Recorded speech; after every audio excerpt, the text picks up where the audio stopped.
Hello बच्चों, let's see the question. Figure shows the variation of energy E with the orbit radius R of a satellite in a circular motion. Choose the correct statement. A shows the kinetic energy, B shows the total energy, and C the potential energy of the satellite. B, A and B are kinetic energy and potential energy respectively, and C the total energy of the satellite. C, A and B are the potential energy and kinetic energy respectively, and C the total energy of the satellite.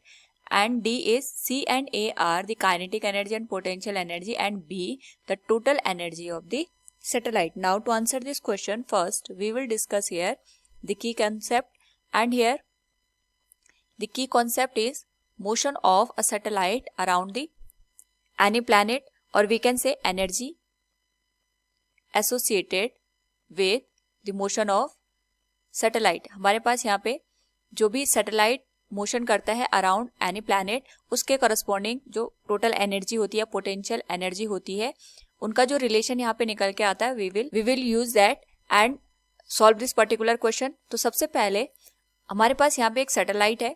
Suppose ये planet है हमारे पास, इसके around में कोई circular orbit है जिसमें कोई satellite यहाँ पे मूव कर रहा है. It could be the satellite and it is the planet.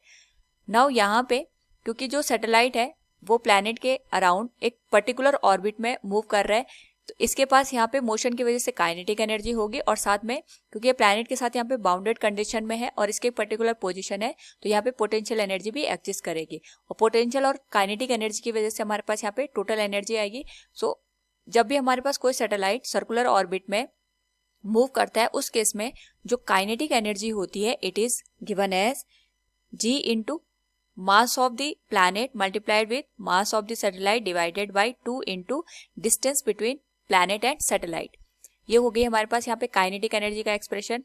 Now यहाँ से अगर हम देखें तो जो हमारे पास काइनेटिक एनर्जी का एक्सप्रेशन है, इट इज पॉजिटिव, और साथ में यहाँ पे काइनेटिक एनर्जी और डिस्टेंस का अगर हम रिलेशन देखें तो both are the inversely proportional to each other.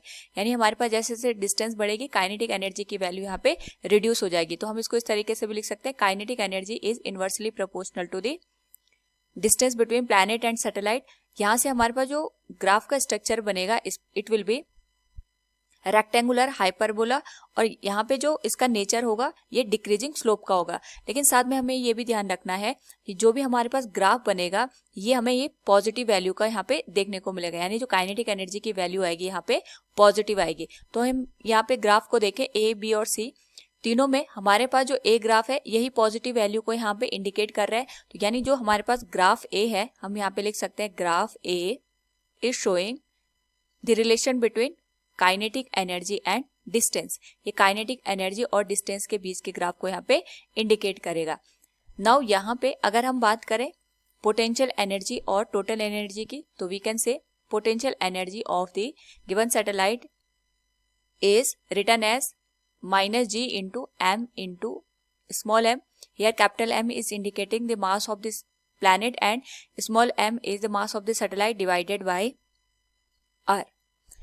तो सबसे पहले हमें यहाँ पे ये देखना पड़ेगा कि जो यहाँ पे पोटेंशियल एनर्जी का एक्सप्रेशन निकल के आया है, इसकी जो वैल्यू आएगी ये हमारे पास नेगेटिव वैल्यू के साथ आएगी. साथ में जो पोटेंशियल एनर्जी है, it is inversely proportional to the distance, लेकिन यहाँ पे हमारे पास जो नेगेटिव वैल्यू है इसका भी यहाँ पे इफेक्ट आएगा. और साथ में यहाँ पे अगर हम टोटल एनर्जी की बात करें तो टोटल एनर्जी की वैल्यू होती है -g into mass of the planet multiplied with mass of satellite divided by 2 into r.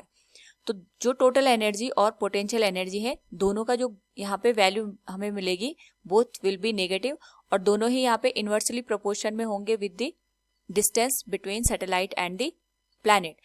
Suppose हम यहाँ पे एक एग्जाम्पल के थ्रू इसको समझते हैं कि हमारे पास जो सैटेलाइट है इसके करस्पॉन्डिंग जो पोटेंशियल एनर्जी की वैल्यू है, ये हमारे पास यहाँ पे -10 जूल के बराबर है. तो इसी के रिस्पेक्ट में जो टोटल एनर्जी की वैल्यू आएगी, that will be of the -5 joule. ये केवल हम यहाँ पे अंडरस्टैंडिंग के लिए एग्जाम्पल लेके चल रहे हैं.